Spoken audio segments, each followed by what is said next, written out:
Welcome to my YouTube channel physics academy. आज हम first year physics के dimension analysis के एक और वीडियो हम करेंगे। उसके अंदर हम डायमेंशन एनालिसिस के डिसएडवांटेजेस या लिमिटेशन हम आपको बताएंगे। ये डायमेंशन एनालिसिस का लास्ट वीडियो है। इससे पहले हमने डायमेंशन के काफ़ी टॉपिक्स हमने किए हैं। इसके अलावा रहेगा advantages of dimension analysis.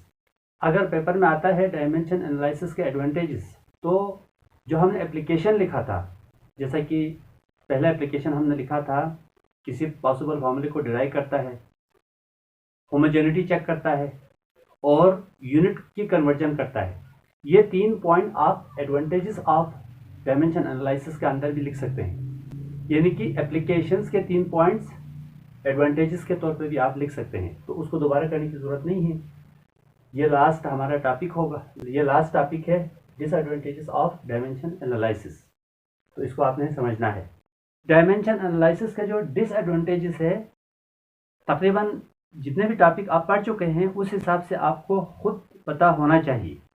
First equation of motion, first equation of motion है Vf = Vi प्लस AT। कुछ बुक्स में फर्स्ट इक्वेशन का फॉर्म ये लिखा हुआ है V = U प्लस AT। एक ही बात है, इनिशियल वेलोसिटी को U, फाइनल वेलोसिटी को V से शो किया हुआ है। बिल्कुल सिमिलर चीज़ है, इसमें आपने कंफ्यूज नहीं होना।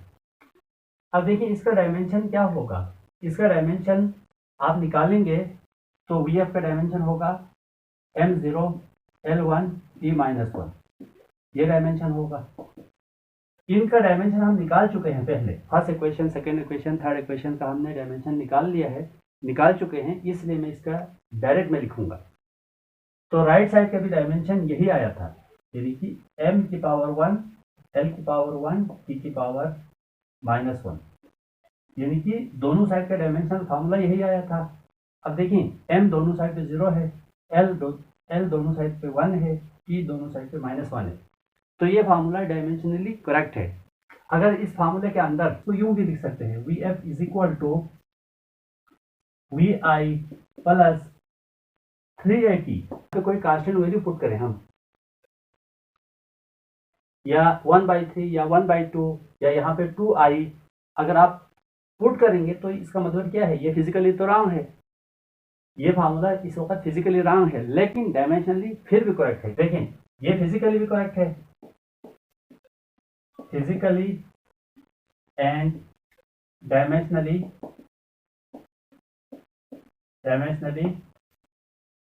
करेक्ट। ये दोनों जो है फिजिकली भी करेक्ट है, डायमेंशनली भी करेक्ट है, लेकिन ये फिजिकली रॉन्ग है, physically wrong but dimensionally correct, dimensionally correct. जैसे है मैं आपको प्रूफ करके दिखाता हूं। Where 3 is dimension less constant, so drop it। 3 dimension less constant है, इसलिए इसको आप ड्रॉप कीजिए। तो बाकी का डायमेंशन लिखें। Vf का डायमेंशन है m⁻0 L⁻1 T⁻−1 is equal to, अब देखो 3 तो ड्रॉप किया हमने, 3 का कोई डायमेंशन नहीं होगा। 3 को अगर ड्रॉप करेंगे तो वही चीज़ आएगी, 3 को ड्रॉप करेंगे तो ये वाला साइड यही बनेगा। तो इस साइड का जो डायमेंशन होगा वो भी वही होगा, m0 L1 T⁻−1 ऐसे। अब देखिए दोबारा चेक करें, m का दोनों साइड पे डायमेंशन 0 है, L का दोनों साइड पे डायमेंशन 1 है, T का दोनों साइड पे -1 है। सो अब देखिए it is dimensionally correct, it is dimensionally correct. जब फिजिकली इनकरेक्ट है तो ये क्या होगा, ये रॉन्ग होगा। जब फिजिकली इनकरेक्ट है तो डायमेंशनली अगर करेक्ट शो भी करे तो वो इक्वेशन सही नहीं होगा। इसका मतलब ये है कि ये जो डायमेंशन है, डायमेंशनलेस कांस्टेंट के बारे में कोई इंफॉर्मेशन हमें नहीं देता। किसी इक्वेशन में अगर हम कोई एक्स्ट्रा नंबर ऐड करते हैं तो उसके बारे में तो कोई इंफॉर्मेशन नहीं देता, इसलिए ये मेथड अप्रोप्रिएट नहीं है। पहला नंबर पे मैंने इसी को लिखा है, dimensional analysis does not provide any information about the dimensionless constant that is 1 to 1/2 etc. दूसरे नंबर पर हम डायमेंशन एनालिसिस को ट्रिग्नोमेट्रिक रेशियोज के ऊपर हम अप्लाई नहीं कर सकते। Trigonometric ratios means sine theta, cos theta, tan theta etcetera.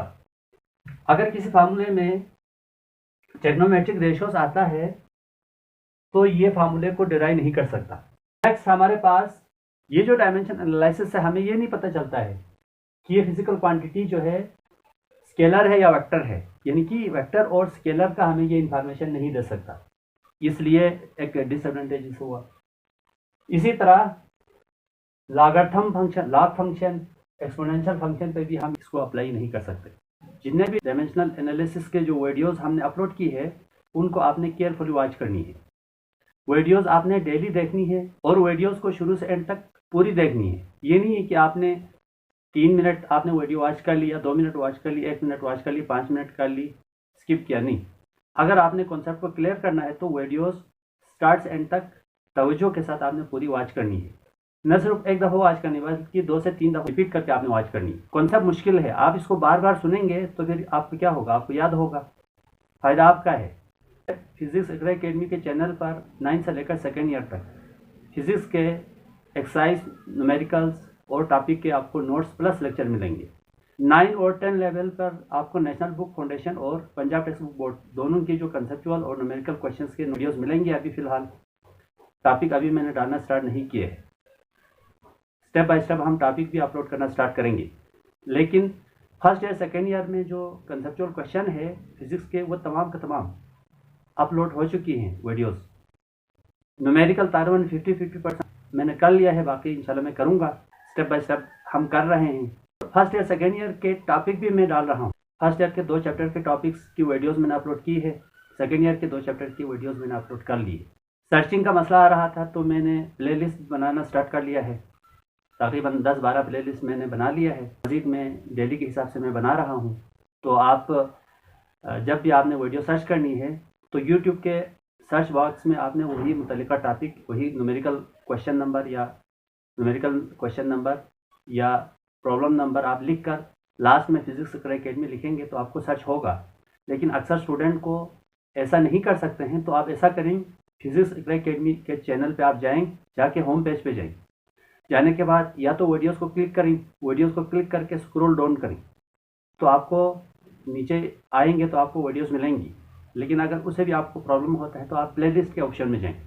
Playlist के ऑप्शन में आपको मुतल्लिका चैप्टर के कंसेप्चुअल के अलग मैंने प्लेलिस्ट बनाई हुई है, न्यूमेरिकल के मैंने अलग प्लेलिस्ट बनाई हुई है। हर चैप्टर के अलग अलग, चैप्टर 1 के न्यूमेरिकल की अलग लिस्ट होगी, 2 के अलग। इसी तरह चैप्टर 1 के कंसेप्चुअल के प्लेलिस्ट अलग होगी, 2 के अलग। तो हर चैप्टर के हर एक्सरसाइज के कंसेप्चुअल और न्यूमेरिकल के बाकी टॉपिक के प्लेलिस्ट अलग अलग आपको मिलेंगी। वहाँ पे जाकर आपने सर्च करके आपने वो प्लेलिस्ट से आपने वीडियोस वॉच करनी। इसके अलावा अपने बहन भाई, रिश्तेदार, class fellows, school fellows, neighbours, उन सब को आपने फिजिक्स इकरा एकेडमी के चैनल के बारे में बताना है। यहाँ से आके सीखें। यहाँ पर चैनल पर आपको नोट्स प्लस लेक्चर मिलेंगे, क्योंकि यहाँ पर नोट्स का एक डिमांड है। नोट्स वो होगा जो इंतहाई आसान अल्फाज में होगा। इसके अलावा मैंने फिजिक्स और मैथमेटिक्स के एक कॉमन कॉन्सेप्ट है, मोस्ट इम्पॉर्टेंट कॉन्सेप्ट है, उसके ऊपर मैंने 2 वीडियोस बनाकर अपलोड कर दी है, differentiation and integration.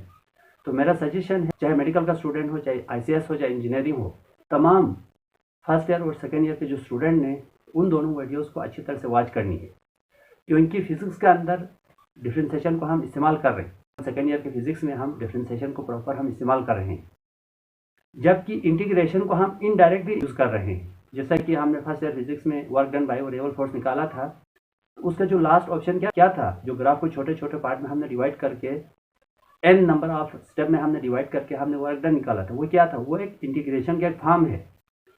So BSc में आप जाएंगे, वहाँ पर फिजिक्स में पूरा का पूरा इंटीग्रेशन और डिफरेंशिएशन से फिजिक्स हल होगा।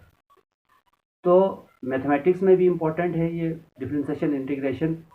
70-80% जो 2nd ईयर का मैथमेटिक्स है वो इंटीग्रेशन एंड डिफरेंशिएशन है। आप जितनी ज़्यादा इंटीग्रेशन और डिफरेंशिएशन को पक्की करेंगे उतनी ज़्यादा आपको सेकेंड ईयर के मैथ और फिज़िक्स आसान होगा, तो उसको लाजमी आपने वॉच करनी है। तो मेरा आपसे रिक्वेस्ट है कि वीडियोस डेली देखें, डेली वॉच करें और शुरू से एंड तक पूरी की पूरी वीडियो देखें, दिलचस्पी से देखें। एक दफ़ा आप नोट्स बनाते हुए वॉच करें, जब नोट्स बनने के बाद एक दफ़ा दोबारा रिपीट करके भी देखें, शुरू से एंड तक पूरी वीडियोस देखें, कोई चीज़ स्किप ना करें। तो आज का लेक्चर यहाँ पे एंड होता है, तो नेक्स्ट लेक्चर में हम दोबारा मिलेंगे, तब तक के लिए good bye, thank you very much.